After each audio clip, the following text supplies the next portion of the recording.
Does the book of Ezekiel give a blueprint for a third temple, or is it a prophetic vision?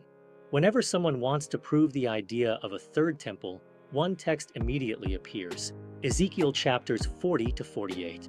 Many say, here is the blueprint of the final temple. God already gave the measurements.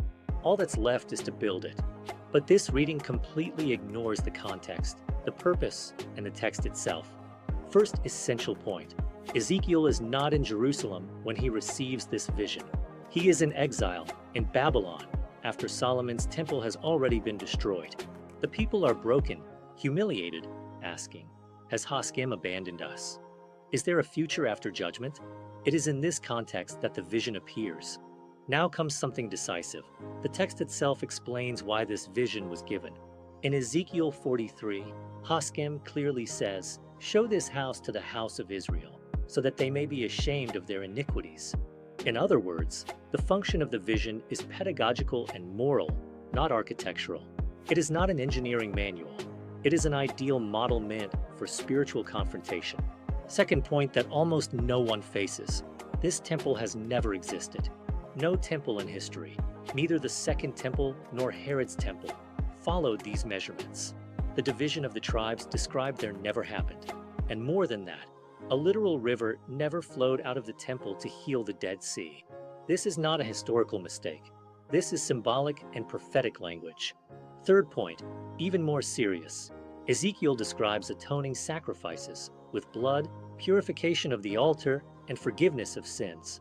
If this is future and literal, then we have a serious problem.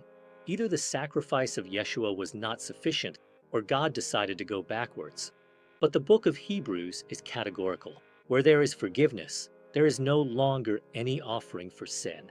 Therefore, reading Ezekiel as a future literal temple places the vision in direct conflict with the New Testament.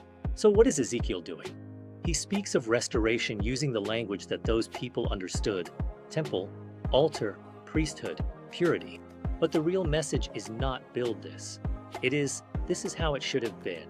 This is how it would be if you were faithful. This is what the presence of Haskim looks like when there is holiness.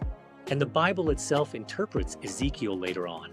In Revelation, the river appears again, but it does not flow from a temple. It flows from the throne of God. And the final conclusion is clear. I saw no temple in it, for the Lord God Almighty and the Lamb are its temple. In other words, Ezekiel does not point to a third temple made of stone. He points to the end of the need for a temple. Turning this vision into a modern political, religious project is to betray the purpose